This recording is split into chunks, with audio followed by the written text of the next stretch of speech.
सूर्य की किरणें चंदवा से होकर गुजरती हैं, मेहनती गरीब लड़की को रोशन करती हैं, क्योंकि वह जंगल के बीच में लकड़ी काटती है। उसकी कुल्हाड़ी का हर वार उसकी लगन का प्रमाण है। सूर्य की किरणें जंगल के फर्श को रंग देती हैं। उसकी दयालुता चमकती है। कठोर श्रम के विपरीत प्राचीन वन से धूप छनकर आती है। एक चमकती हुई परी प्रकट होती है। उसकी उपस्थिति अलौकिक प्रकाश का प्रतीक है।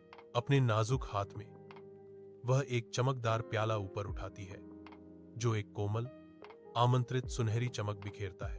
परी के चारों ओर की हवा अदृश्य ऊर्जा से चटकती है, जो उसके द्वारा प्रयोग की जाने वाली जादू का प्रमाण है। बेटी, तुम दिल से पवित्र हो, परी घोषणा करती है। उसकी आवाज प्राचीन ज्ञान और स्नेह से गूंजती है। यह प्याला लो, जब भी तुम किसी की मदद करोगे, यह सोने से भर जाएगा। वह कहती है, जादुई कलाकृति की पेशकश करते हुए। लड़की की आंखें आश्चर्य और कृतज्ञता से चौड़ी हो जाती हैं, क्योंकि वह उपहार स्वीकार करती है। उसकी आवाज खुशी से भरी होती है। धन्यवाद। एक धूप से सराबोर गांव में एक युवा लड़की का भाग्य विनम्र जैम से खिलता है।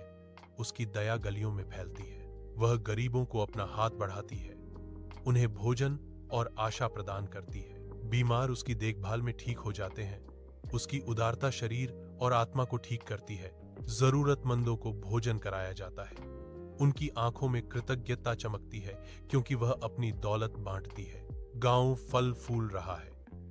उसकी परोपकारिता के कारण हर कोने में समृद्धि खिल रही है। अपनी दौलत के बावजूद उसका दिल विनम्र रहता है, जो उसकी अटूट दयालुता का सच्चा प्रमाण है।